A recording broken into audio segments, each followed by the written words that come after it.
Russian woman accused of being a spy has won her legal battle against deportation from Britain.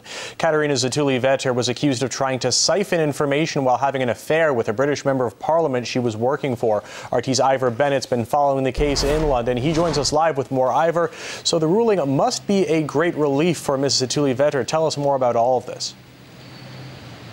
Well, you could certainly see the relief on her face after she was told that she would not be deported and she can indeed stay in the UK after all.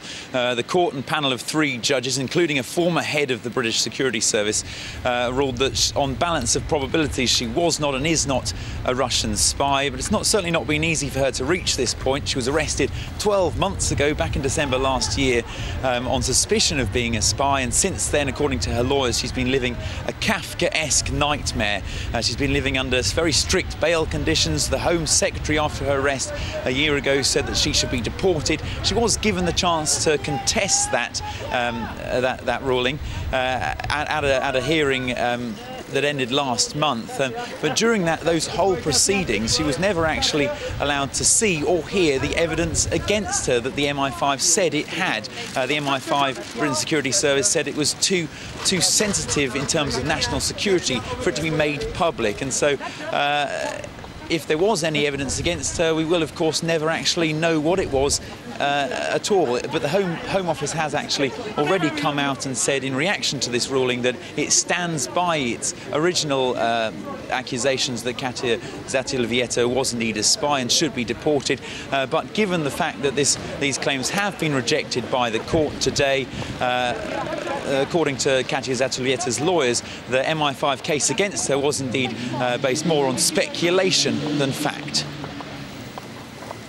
Their case was built entirely on speculation, prejudice and conjecture. It was amateur, poorly researched. We hope that the government will reflect very carefully on today's judgment, which must raise serious concerns as to the standards of professionalism and competency within the security service. What was the prosecution's case for her deportation?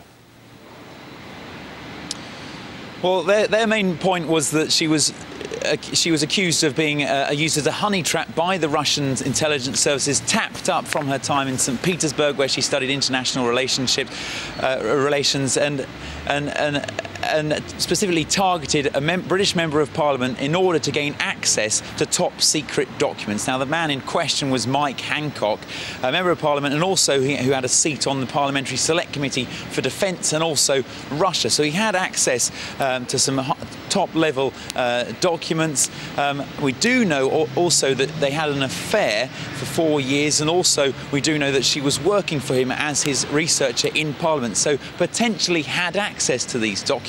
But that's about all we know. So in terms of concrete proof and concrete evidence to suggest that she was indeed a spy, that's about all we heard. As I said, the rest of the evidence, if there was any the MI5 had, was given behind closed doors because it was deemed too sensitive. So her defence, the bulk of it throughout the hearing, was to try and show that her relationship with Mike Hancock was indeed a genuine one, even though he was 3 times her age. And actually, the court, in its ruling, did actually say that it decided that her relationship with him was enduring and genuine on both sides, and that helped it to reach its final ruling, to find that she probably wasn't, on balance, a Russian spy. And of course, those 3 judges who did hear the evidence behind closed doors, they also said that we have seen nothing which satisfies us that she was recruited as an agent or was tasked or acted as one. And apparently, and they say that this was not reached by a narrow margin. So they're very much convinced,